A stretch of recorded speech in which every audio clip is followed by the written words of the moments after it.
then of course there'll be massacres. All right, gentleman over there.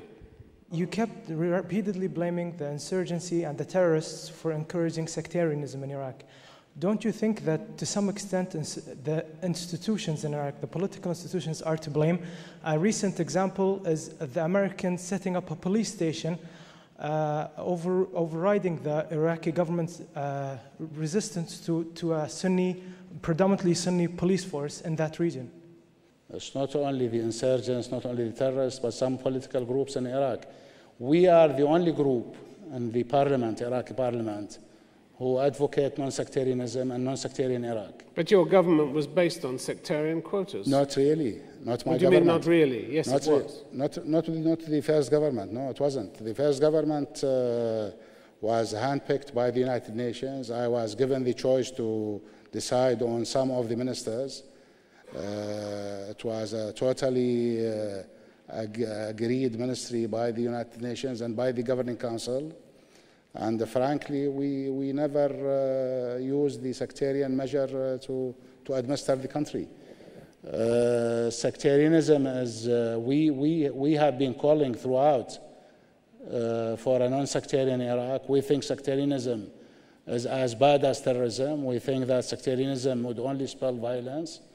And we blame some political parties in Iraq for this, plus the terrorists and plus some neighbors who are trying to inflict this problem on Iraq. What way forward do you propose for this? A non-sectarian Iraq, a non-sectarian Iraq. This is what we propose. It sounds easy. Yeah, it's but how do you get there? That's a very vague answer. You can't just say everybody. If you tell everybody would answer the same way, say we would prefer a non-sectarian Iraq. There has to be a step-by-step way to get there. We are not saying this is not our preference. This is our determination, is to have the silent majority prevail in Iraq. The silent majority are non-sectarian people.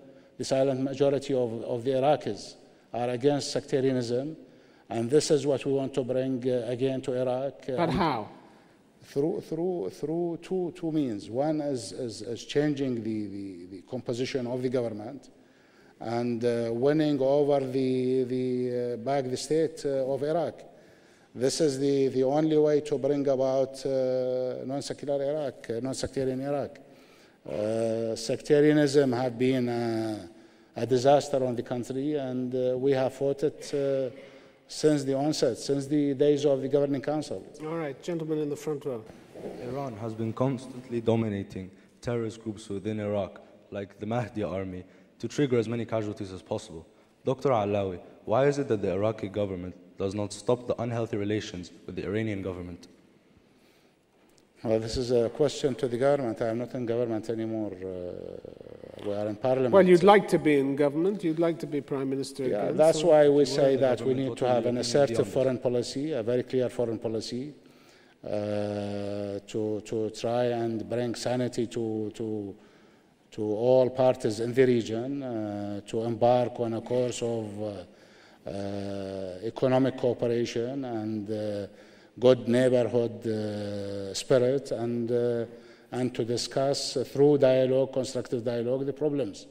This is what we achieved through the first Sharm el-Sheikh meeting conference in Egypt, and this is what we did with the Syrians when... But you're not addressing the question. The questioner says Iran has been constantly dominating terrorist groups within Iraq. Are you just going to tell them to stop it and they'll lie down and accept it? No, you have to use a very assertive foreign policy.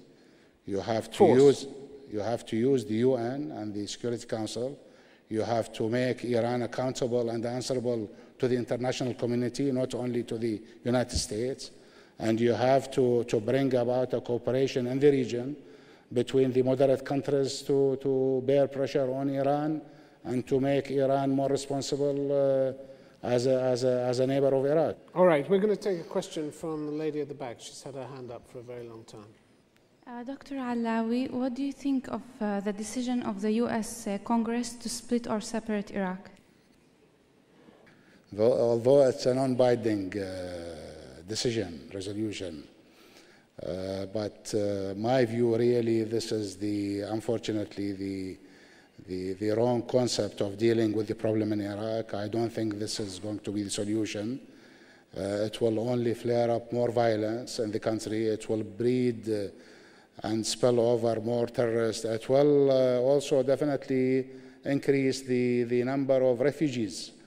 Already we have about 4 million refugees who have left the country, and it will only increase. That's why this is not the answer.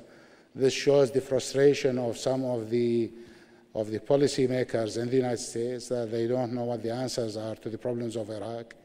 I think they should revisit their strategies in Iraq as well as in the region, and we Iraqis are willing to help in any possible way to bring about resolutions which are in favor of stability and unity in the region rather than dismemberment of the country. What do you think of it? Well, for me, you brought the US to Iraq, so you should agree with them, right? I think Saddam brought them, to be honest. This was not me. If Saddam did not invade Kuwait, if Saddam did not go to war with Iran, if Saddam did not use chemical weapons. Well, you helped persuade the US to invade, didn't you? Well, unfortunately... That's the questioner's point. The question, I try to convince the Arab world to use my relations with the Arab countries and leaders to bring about a solution to help Iraqis to implement change from within Iraq. We were not successful. We tried ourselves. We were either killed or assassinated or oppressed. So really, there was the only option that was left was the so-called solution by the United States and the international community. Nobody expected what would have happened later on. All the decisions that had been taken then and the dialogue with the United States was very focused, very clear. No dismantlement of the institutions in Iraq. We're not leaving Iraq in a vacuum. Unfortunately, this did not happen. We'll take a question, please, from Raji Al-Hamouri. Raji Al-Hamouri. Dr. Allawi, to what extent do you regret any of your practices during your term as a Prime Minister? Sorry, I didn't. To what extent do you regret any of your practices during your time as Prime Minister? Not much, really. I probably would have. There was a lot of dying, really? You don't regret that? With Zarqawi and people like him, you can't have, you can't just accommodate them and say, welcome and inflict whatever losses you have on Iraq.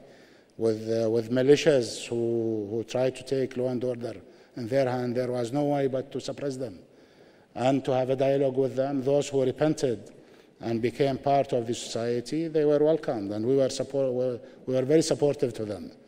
Indeed, the terrorists, we tried to hit as hard as we can. I really don't have that many. The only regret I have is that I should have expedited the return and the retrieval of the Iraqi institutions.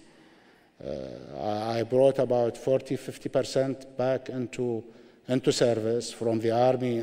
I got them back to the army, and some I got to the police. I tried to retrieve the judiciary system.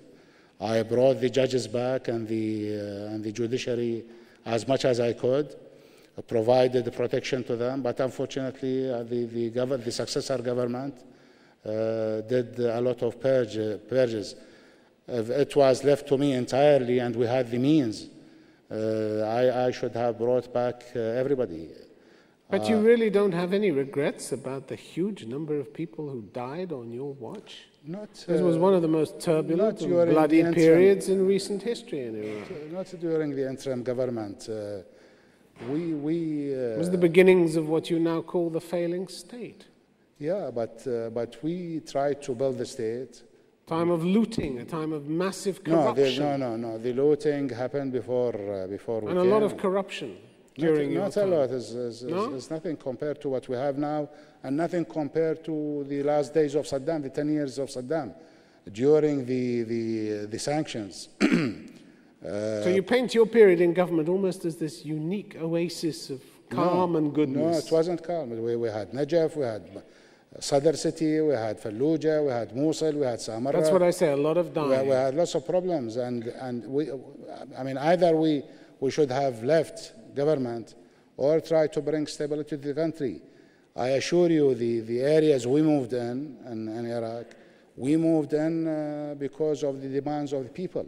All right. Well, Dr. Allawi, thank you very much for coming here tonight. It's been a great pleasure having you. Thanks to you, the audience, for all your questions.